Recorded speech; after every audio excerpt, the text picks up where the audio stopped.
Hello बच्चों, स्वागत है आपके अपने प्यारे चैनल साइंस कंजुगेट में। आज हम बात करेंगे साइंस का एक इम्पोर्टेंट चैप्टर जिसका नाम है इलेक्ट्रिसिटी। आप इस चैप्टर के लिए नए हो और ये आपके लिए भी नया चैप्टर है। तो ये देख लेते हैं इलेक्ट्रिसिटी का मतलब क्या होता है। बेसिकली नाम से आ रहा है सिटी, यानी कि कोई चीज़ मूव कर रही है, ठीक है ना। सिटीज मतलब करंट। सिंपली यहाँ क्या होगा, चार्ज आपका मोशन में रहेगा। एक और होती है ब्रांच इलेक्ट्रोस्टैटिक।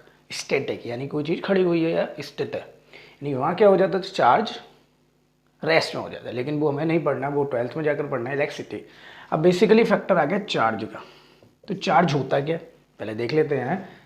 चार्ज, तो चार्ज हमने पढ़े होंगे प्लस और minus. Simply it is not about charges. हम चार्जेस की इमेज हमारे दिमाग में रहती है कि इट इज़ पार्टिकल, लेकिन it is not a particle, it is a property of a in particle. Charge क्या है, it is a property of any particle. और ये इंटीरियर प्रॉपर्टी होती है किसी पार्टिकल्स की। क्या प्रॉपर्टी है वो जरा देखते हैं। जैसे ओवसली ये प्लस है, ये क्या माइनस। अब जब प्लस माइनस दिमाग में आ गया तो कहता होंगे, आप कहोगे कि ये क्या हो रहा है, अट्रैक्ट हो रहा है। ये माइनस माइनस आ गया, सिंपली आप कह दोगे रिपेल हो रहा है। लेकिन ये कैसे कह रही हो, जब एक प्लस चार्ज है, यानी कि कोई प्लस चार्ज का पार्टिकल है जिस पर ये कैरी है चार्ज, तो वो क्या करेगा, अपने चारों तरफ एक पर्टिकुलर फील्ड बनाएगा। ठीक, ये भी फील्ड बनाएगा, ठीक है ना। ये इसने फील्ड बनाया, और जब इसने ये फील्ड बनाया तो ये क्या करेगा, इस दूसरे वाले पार्टिकल्स पर क्या लगाएगा, फोर्स लगाएगा, ठीक है ना। अगर डिफरेंट होता है तो अट्रैक्ट कर लेगा, और सेम होता है तो क्या कर लेगा, रिपेल। यानी चार्ज की यही डेफिनेशन बन गई, it is a interior property है, अंदर ही प्रॉपर्टी होती है किसी पार्टिकल्स की, जो किसी दूसरे पार्टिकल्स पर एक फोर्स लगाता है, या तो अट्रैक्टिव फोर्स या रिपल्सिव फोर्स, ठीक है ना। वो डिपेंड करेगा कैसा नेचर है उन चार्जेस का। तो बेसिकली चार्ज इतना ही आपकी सीबीएसई में, इसकी ज़्यादा डेफिनेशन नहीं है। तो ये देख लेते हैं, जो सबसे छोटा चार्ज होता है वो कौन होता है। तो सिंपली हमने 9th क्लास में पढ़ा है कि सबसे छोटा जो चार्ज होता है वो 1 इलेक्ट्रॉन पर होता है। सिंपली 1 प्रोटॉन पर भी होता है, तो होता है 1.6 × 10⁻⁻19 यूनिट क्या होती है इसकी, कोलम, ठीक है ना। ऐसे ये हो जाता है, मैग्नीट्यूड सेम होते हैं, सिंपल है, साइन अलग हो जाते हैं, क्योंकि इसका नेचर क्या पॉजिटिव, इसका नेचर कैसा है, नेगेटिव नेचर। तो बेसिकली जो चार्ज की यूनिट हो जाती थी वो कोलम हो जाती थी। लेकिन एक बात रखने की चीज़ है कि अगर ये बॉडी है, कोई ए बॉडी और ये बी बॉडी, किसी के थ्रू, कंडक्शन के थ्रू इस पर चार्ज पास कर रही है, पास कर रही है। चार्ज जो पास होगा वो इसकी फॉर्म में होगा, Q = NE की फॉर्म में। सर ये क्या, क्वांटाइजेशन ऑफ चार्ज, यानी कि जो चार्ज होगा वो कभी फ्रैक्शन की फॉर्म में नहीं होगा, 1 2 की फॉर्म में होगा, 1 2 3 की फॉर्म में होगा। यानी कि 1 चार्ज गया, सिंपली 2 चार्ज गया, यानी कि 2 × 1.6 × 10⁻⁻⁻90, 3 चार्ज गया × 10⁻, जो भी है, मतलब 1 जाएगा, 1 charge, 2 charge, 3 charge, 4 charge. Simply उसको कभी भी ये नहीं होगा कि 1/2 चार्ज चला गया, 2/3 चार्ज चले, इट इज़ नॉट, ठीक है ना। चार्ज हमेशा इस पर ही फॉलो होगा, that is Q = NE। It is all about your charge. अब सेकेंड टर्म आ जाता है इस चैप्टर का, जिस पर पूरा चैप्टर आपका बिलोंग करता है। तो बेसिकली उसका नाम होता है इलेक्ट्रिक करंट। हमने सुना होगा, बहुत काफ़ी बार सुना है कि इलेक्ट्रिक करंट होता क्या है। आज उसको देखने में वाले, मतलब देखने वाले हैं, लगने वाला नहीं है, सिंपली दिखाने वाले हैं क्या होता है इलेक्ट्रिक करंट। इलेक्ट्रिक करंट का मतलब हो जाता है rate of flow of charges, ठीक है ना। क्या हो जाता है, rate of flow of charges. Simply definition आपको बुक में मिल जाएंगी सारी है, बस ये लिखवा दो, rate of flow of charges.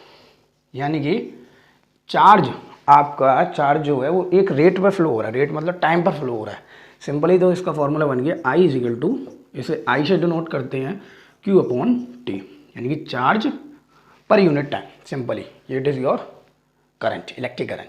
इसको मेज़र कौन करता है, इसको मेज़र करता है हमारा अमीटर, ठीक है ना, अमीटर। तो अमीटर जो होता है वो सर्किट में कैसे लगा होता है, जैसे कि कोई आपका कंडक्टर है, अमीटर जो लगा होता है वो सीरीज़ में लगा होता है, यानी कि उसके सामने। आगे देखेंगे सीरीज़ क्या होता है, पैरेलल क्या होता है।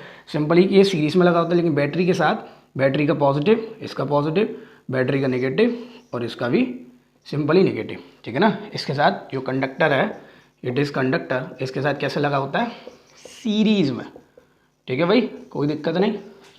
इसको जो मेजरमेंट डिवाइड है वो हमारी अमीटर है, ठीक है। इतना हो जाता है चार्ज। जैसे हम कह सकते हैं कोई एक बॉडी है simply, A body B body, इस पर चार्ज कितना है बोल सकते हैं, कोई भी चार्ज बोल सकते हैं, 1.6 इंटू 10 की पावर -19 कोला, इस पर कितना है 2 इंटू 10 की पावर 2 इंटू 1.6 इंटू 10 की पावर -19 कोला, इस पर 3 सेकंड में फ्लो हो रहा है, इस 4 सेकंड। सिंपली हम निकाल सकते हैं यहाँ से करंट की तरह डिवाइड दे करके चार्ज का किसके साथ, टाइम के साथ, तो हमारा क्या आ जाएगा इलेक्ट्रिक करंट। और इसी पर पूरा चैप्टर आपका आधारित है और आगे के जो लॉज होंगे वो इन्हीं पर आधारित है। तो ये देखते हैं इलेक्ट्रिक करंट आया कैसे, यानी कि सिंपली हम जानते हैं कि करंट आ रहा है किसी कंडक्टर में, तो वो करंट आ रहा कैसे है, ठीक है ना। उससे पहले एक बात समझने जो छूट गई है हमसे, वो छूट गई है कि जो ये सिंपली आपने समझ लिया होगा, एक बात छूट गई है तो वो बात समझने वाली और 10th स्टैंडर्ड में पूछने वाला क्वेश्चन है। एक आ जाता है कि जो मेटल होता है वो कंडक्टर क्यों होता है। जनरली जो ज़्यादातर मेटल होते हैं वो कंडक्टर होते हैं, और नॉन मेटल होते हैं, कुछ मेटलों को, नॉन मेटल को छोड़ करके वो नॉन कंडक्टर होते हैं। ऐसा क्या भैया इसमें कि ये कंडक्टर है और नॉन कंडक्टर। देखो भाई, मेटल कंडक्टर के लिए और नॉन कंडक्टर के लिए एक प्रॉपर्टी होनी चाहिए। तो बेसिकली हमने चार्जेस के बारे में पढ़ लिया था कि कोई किसी में करंट फ्लो हो रहा है या किसी में इलेक्ट्रिसिटी फ्लो हो रही है तो वहाँ पे चार्ज होगा सिंपली। लेकिन कंडक्टर के लिए एक बेसिक प्रॉपर्टी की है कि मेटल के अंदर फ्री इलेक्ट्रॉन हो सकते हैं। क्या होते हैं, फ्री इलेक्ट्रॉन या फ्री आइंस होते हैं, या सिंपली हम बोल सकते हैं फ्री चार्ज होते हैं। ये कैसे आया सर चार्ज, वो आइए देख लेते हैं फ्री चार्ज कैसे आया। कोई बॉडी अगर कंडक्टर, मतलब कोई बॉडी कंडक्टर है तो उसमें सिंपली क्या है, फ्री चार्ज है, इस वजह से वो बॉडी क्या है, कंडक्टर है। और कोई बॉडी नॉन कंडक्टर, सिंपली उसमें फ्री चार्ज नहीं है। तो जैसे कोई मेटल की बात करें, ये सिंपली हमारा मेटल है, ये क्या है नॉन मेटल। तो मेटल की जब हम, जैसे ये मेटल हो गया हमारा, ये न्यूक्लियस हो गया, ये उसकी ऑर्बिट्स हो गई, ठीक है ना सिंपली, और ये हमारा नॉन मेटल हो गया, ये न्यूक्लियस और ये क्या हुई इसकी ऑर्बिट, ठीक। अब जो नॉन मेटल होता है वो बेसिकली छोटा होता है, थोड़ा सा साइज में छोटा होता है। तो ये अगर कोई इलेक्ट्रॉन है, ये सिंपली इसको बोल देते हैं एक इलेक्ट्रॉन या कुछ इलेक्ट्रॉन, और ये इसमें इलेक्ट्रॉन है। जो मेटल होता है वो बेसिकली बड़ा होता है, और जब कोई चीज़ बड़ी होगी तो बाहर वाला इलेक्ट्रॉन जो होगा, तो सिंपली आप यहाँ समझ सकते हैं ये क्या हो रहा है, ये थोड़ा छोटा है, तो सिंपली ये वाली रेडियस कैसी होगी, कम होगी, और ये वाली रेडियस कैसी होगी बताएंगे, रेडियस का मतलब ये ज़्यादा होगी, ठीक है ना। तो इसमें देखो ये क्या हमारा न्यूक्लियस है, और हमने पढ़ा है, हमने क्या पढ़ा है भाई कि जो न्यूक्लियस होता है वो ऑर्बिट्स पर जो इलेक्ट्रॉन होते हैं उन पर क्या लगाता है, अट्रैक्टिव फोर्स लगाता है। एक कह सकते हैं इसी की वजह से ही जो इलेक्ट्रॉन है वो रिवॉल्व करते हैं। लेकिन यहाँ पर आप देखने वाले होंगे ये बहुत सारे इलेक्ट्रॉन्स है, ये मान के चलते हैं ये इलेक्ट्रॉन्स है, तो ये इन पर पर्टिकुलर फोर्स लगा रहा होगा, और कैसा लगा रहा होगा, ज़्यादा। वो कैसे लगा रहा होगा, क्योंकि रेडियस कैसी है, कम है, रेडियस कैसी है, कम, और वो ज़्यादा फोर्स लगाएगा। इस वजह से इलेक्ट्रॉन, ये वाले जो इलेक्ट्रॉन्स हैं ये हाईली फोर्सवर लेंगे। फोर्स का मतलब हाईली ऐसे रहेंगे, जैसे सिंपली हम बोल सकते हैं it is your nucleus, it is your electron. तो इनके बीच में एक attractive force, highly attractive force होगा, इसके बिना वो दूर नहीं जा सकता, ठीक है ना। इनके बीच में डिस्टेंस कम है। और जब हम मेटल्स की बात करेंगे तो सिंपली इनके बीच में डिस्टेंस ये हो जाती है, ये वाले इलेक्ट्रॉन और ये न्यूक्लियस के बीच में इलेक्ट्रॉन, ये डिस्टेंस हो जाए, थोड़ी बड़ी रेडियस हो जाती है। जब रेडियस बड़ी हो जाती है तो इस पर फोर्स कम होगा, और जब कम फोर्स होगा तो भैया ये क्या करेगा, ये है बदतमीज, ये पूरे ऑर्बिट्स में घूम करके बाहर निकल जाएगा, यानी ये आउटडोर चला जाएगा। और यहाँ आउटडोर क्यों नहीं जाएगा, क्योंकि यहाँ पर न्यूक्लियस का फोर्स ज़्यादा है उस इलेक्ट्रॉन पर, क्योंकि रेडियस कम है। और यहाँ न्यूक्लियस का फोर्स कैसा है, कम है, क्योंकि रेडियस कैसी है, ज़्यादा। साइज कैसा है, कंपेरेटिवली लार्ज है, किन से, नॉन मेटल से। बेसिकली हम कंपेयर किसकी कर रहे हैं, नॉन मेटल मेटल की। मेटल का size comparatively larger than non metal. तो इस वजह से ये क्या कहा था मैंने, पूरे स्पेस में घूम जाएगा और आउटडोर हो जाएगा, ठीक है ना। और जब कोई आउटडोर हो गया यानी कि ये फ्री हो जाएगा, कैसा हो जाएगा, फ्री। और ये फ्री चार्ज क्या कराएगा, मेटल में कंडक्टर को शो कराएगा। और ये 2 नंबर या 3 नंबर का क्वेश्चन पूछा जाता है और काफ़ी इंपॉर्टेंट है। और समझा होगा आपने कि मेटल क्यों कर रहे हैं, नॉन मेटल क्यों नहीं कर, ठीक। तो आइए देख लेते हैं, हमने चार्जेस के बारे में पढ़ लिया, हमने मेटल के बारे में पढ़ लिया कि मेटल कंडक्टर क्यों होते हैं। अब हमें बात करना है कि किसी बॉडी में करंट कैसे आ रहा है, हम बोल देते हैं कि इतना करंट है भाई, इतना उनको करंट लग गया, इनको उनको लग गया, कि आता कैसे करंट वो देखने वाले। जैसे कोई हमारी ये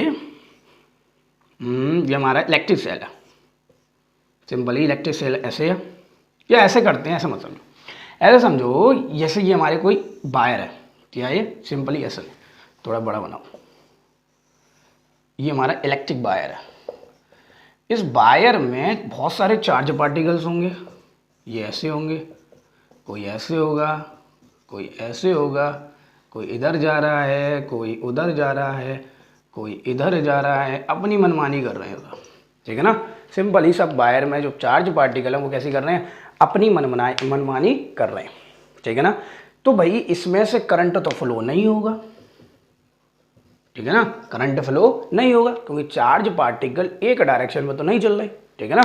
तो करंट कैसे फ्लो होगा, अगर मैं इसको किससे लगा दूं, बैटरी के साथ लगा दूं, किससे लगा दिया मैंने, बैटरी के साथ लगा दिया, तो चार्ज पार्टिकल ऐसे ना हो करके, बताएंगे भी कैसे होंगे, बिल्कुल ऐसे ना हो करके एक रैंडम मोशन ना कर करके एक अपना पर्टिकुलर मोशन देंगे, जो कि कहाँ से होगा, निगेटिव से पॉजिटिव। वो भी रीजन देखना कि भैया निगेटिव से पॉजिटिव क्यों हो रहा है, कि बैटरी लगाने पर ही क्यों हो रहा है, ठीक है ना।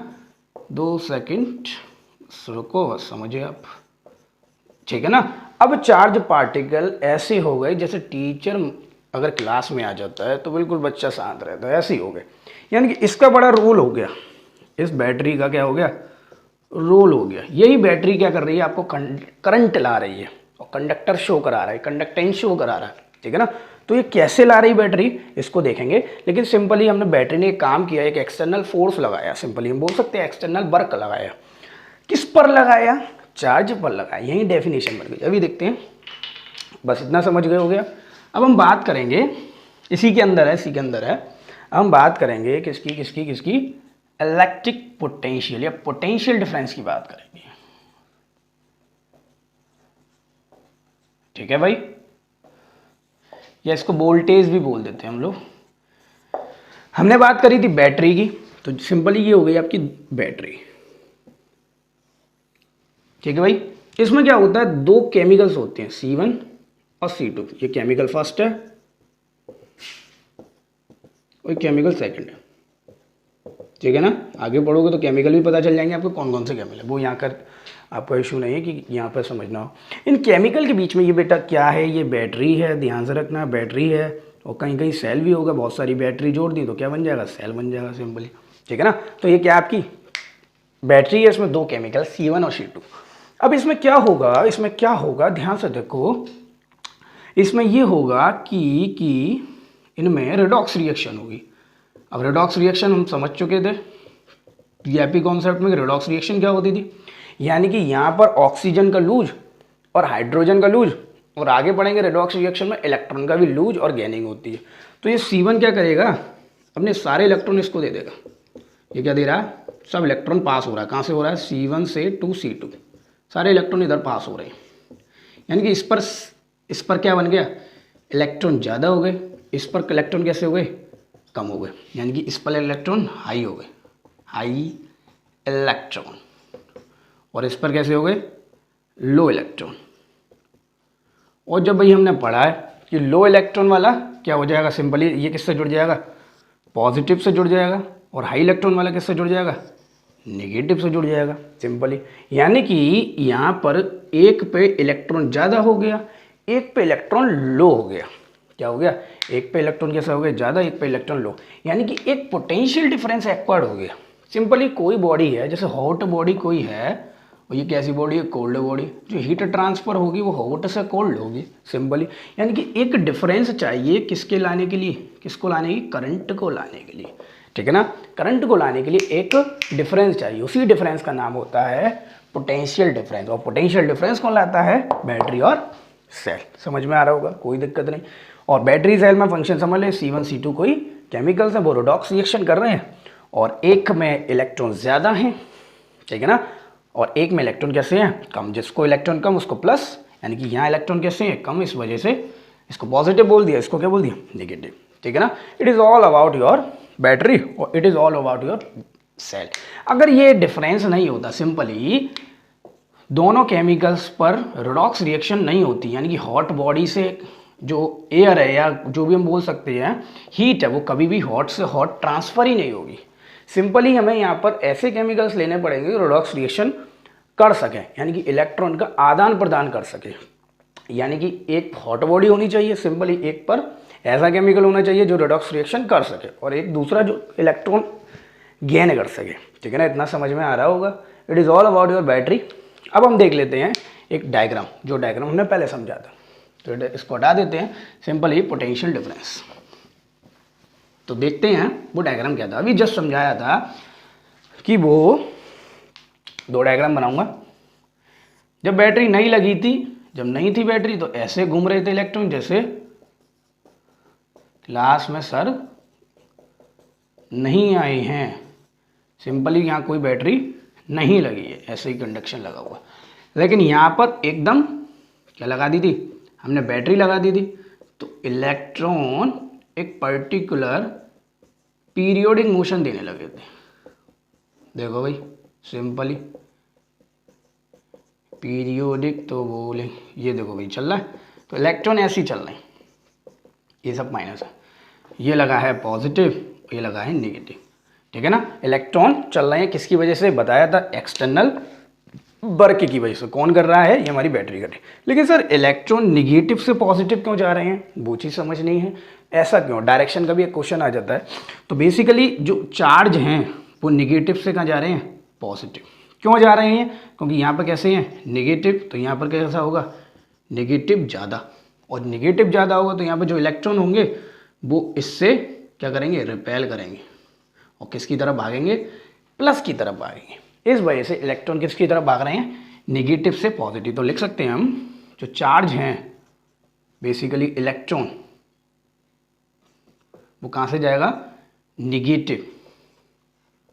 ठीक है ना, टर्मिनल टू पॉजिटिव टर्मिनल। ठीक है भाई, क्यों जा रहा है वो आपने समझ लिया, रिपेल होगा। अब देख लेते हैं करंट की डायरेक्शन क्या होती है। बेसिकली इस पर क्वेश्चन बनता है कि करंट की डायरेक्शन बताओ सर, करंट की डायरेक्शन क्या होती है, समझने वाला है। करंट की डायरेक्शन क्या, करंट की डायरेक्शन इससे अपोजिट होती है। करंट की डायरेक्शन होती है पॉजिटिव से नेगेटिव। ये कैसे भाई, समझा रहे हैं, दिक्कत नहीं है अभी, ये समझो पहले। चार्ज की डायरेक्शन समझ गए, अब करंट की डायरेक्शन।